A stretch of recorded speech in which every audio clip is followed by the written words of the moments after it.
There's a very fine line between a well-finished outfit and an overloaded look, and the difference lies in the accessories you choose to wear.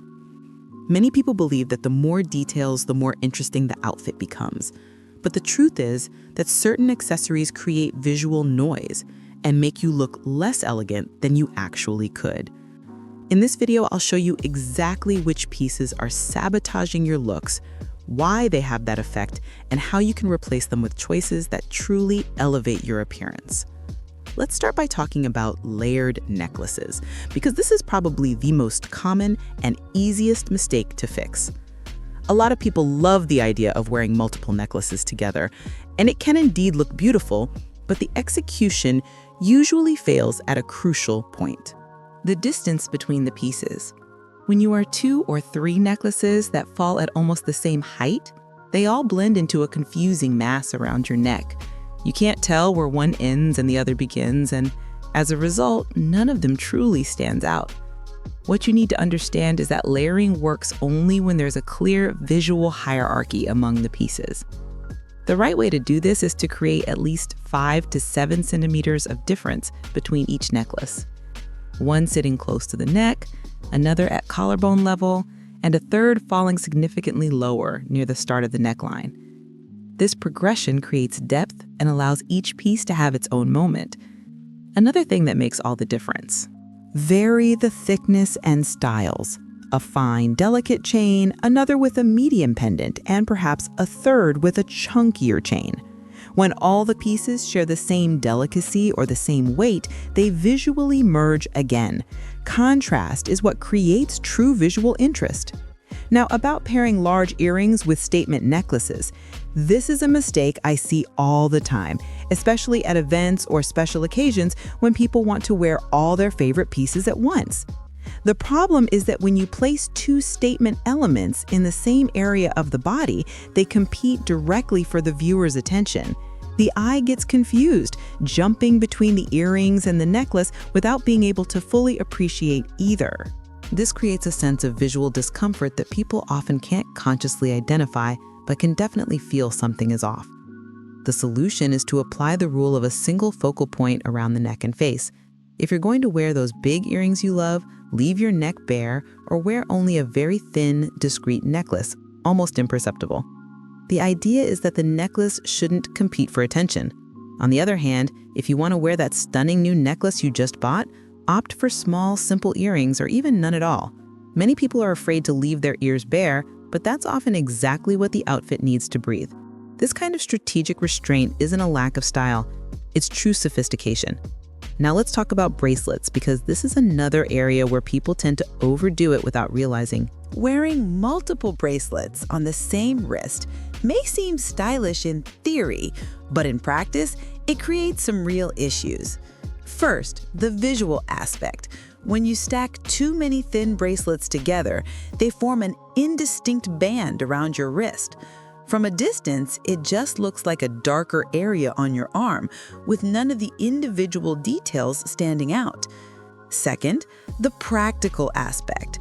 The constant noise and weight can be more bothersome than you might imagine throughout the day. The path to wearing bracelets elegantly is to play with contrasting thicknesses and limit the number. 3 bracelets at most, 1 thick or medium, and 2 thinner ones. Or just wear a single statement piece that truly draws attention and has space to be appreciated. Another good option is to distribute the bracelets between both wrists instead of piling them all on one arm. This balances the look better and avoids that heavy visual concentration in one spot. And if you wear a watch, that already counts as one of the pieces in the composition. Now for a more subtle but very impactful mistake: wearing statement belts with outfits that already have too much visual information. Belts with large ornate buckles, studs, prints, or chains are beautiful, but they need the right context to shine. When you wear a belt like that with an outfit that already features patterns, interesting textures, layering, or other strong details, the belt adds yet another layer of complexity the look doesn't need. The result is that nothing stands out because there's too much competing for attention. the belt should function as structure when the outfit is already elaborate.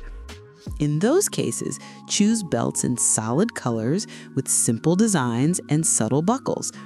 They'll do the job of defining the waist and shaping the silhouette without adding visual noise. Save the statement belts for days when you're wearing minimalist clothes, like plain tailored pants with a basic blouse. In that context, the belt can truly be the focal point of the look and have the spotlight it deserves. It's all about timing and context. Rings are another area where excess is very common. Wearing rings on every finger or on many fingers of both hands might seem like a display of personality, but it often has the opposite effect of what you expect. The hands look visually heavy, and each individual ring completely loses its identity. When too much is going on, nothing truly stands out. Plus, there's a practical issue. Too many rings make simple daily movements difficult and can become uncomfortable. The more sophisticated approach is to wear a maximum of 3 rings and distribute them smartly between both hands. They don't all need to be on the same hand. Place your statement pieces on fingers that naturally draw attention when you gesture, like the index or middle finger. If you have a ring you truly love and want it to be noticed, leave the adjacent finger bare to create contrast. Negative space, the fingers without rings, is just as important as the ones with jewelry. It creates visual breathing room and allows your favorite rings to truly shine. And remember, if you wear a wedding band, that already counts as one of the rings in your composition.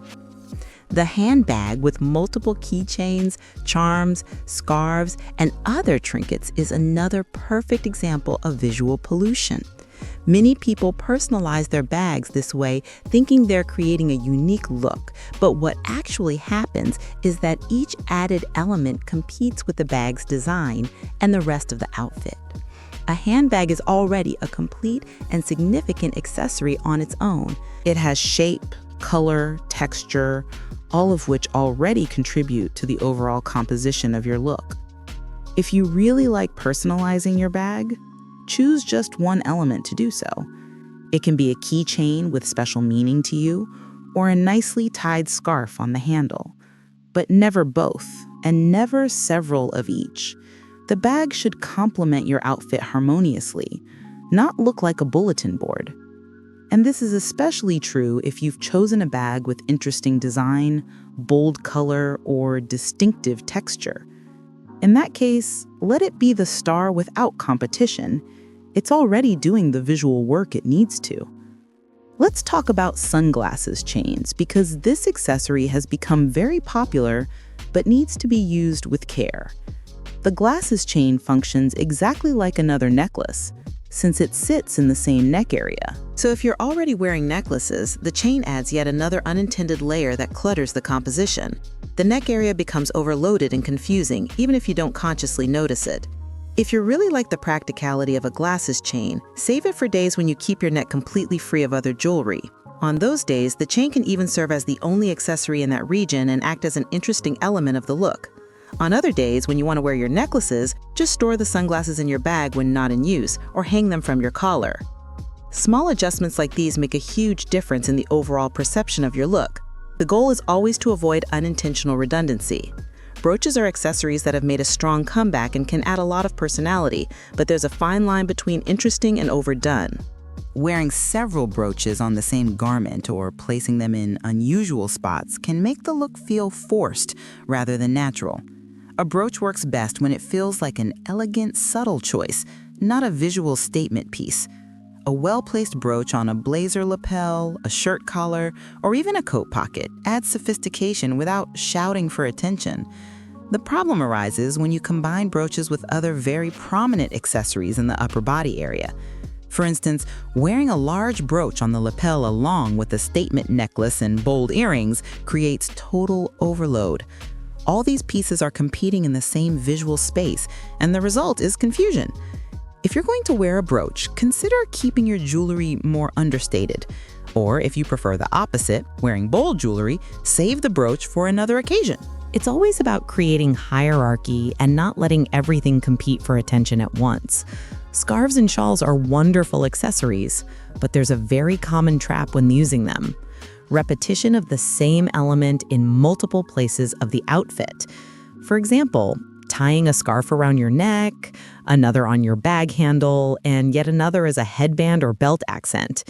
Each of these uses on its own can look beautiful, but together they create a fragmented, scattered visual.